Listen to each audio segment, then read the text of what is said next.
At night, when the other engines are tucked away in their sheds, you can still hear the faraway call of an engine's whistle and the clickety-clack of train wheels turning. This is the sound of the post train. One train is pulled by Thomas and the other by Percy, as the loads are too heavy for one engine to do the work alone. The post is loaded into trucks at the post office, and the engines pull their trains through the silent stations delivering their precious loads.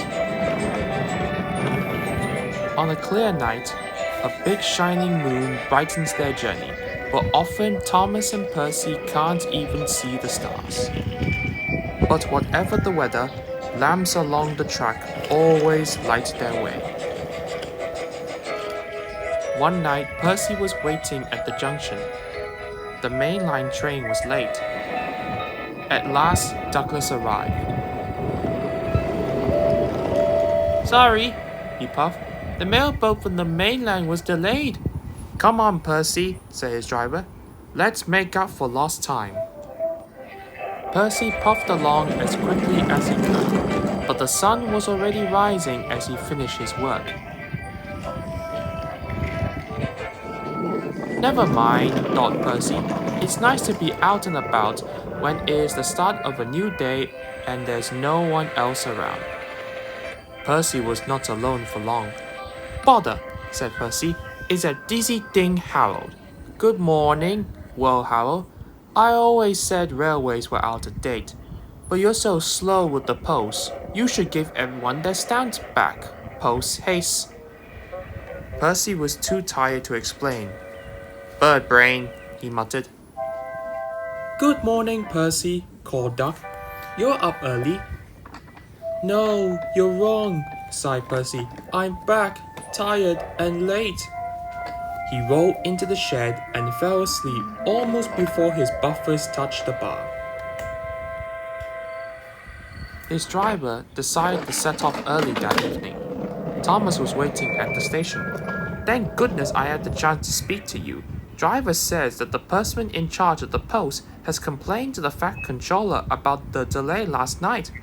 "But that wasn't my fault," replied Percy. "I know," said Thomas, "and so does the Fat Controller, but this post person would not listen. Tonight, we'll just have to be quicker than ever before." The engines were just leaving the station when they heard a familiar buzzing. "I say, you two, there's news flying about." "Where?" puffed Percy. "All over the place. They're going to scrap the post train and use me instead. Wings work wonders, you know. Always." "Rubbish," huffed Thomas. That night, everything ran like clockwork. Thomas and Percy steamed through the stations, making good time everywhere they went.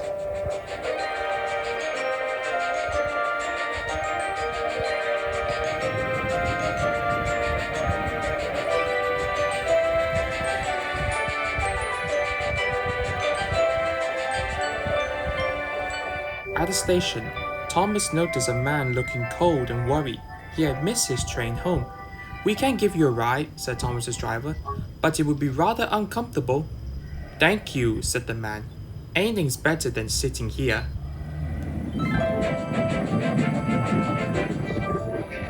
The next afternoon, Percy passed the airfield and saw Harold. "Hello, lazy wings. Are you too tired to fly today?" "The wind's too strong. I've been grounded," grumbled Harold. "You need rails," laughed Percy. "They work wonders, you know. Always." That night, the Fat Controller showed the two engines a letter. It was from the man who had missed his train. "He thinks you're both splendid," he said to the Fat Controller, "and everyone says that the post train is the pride of the line."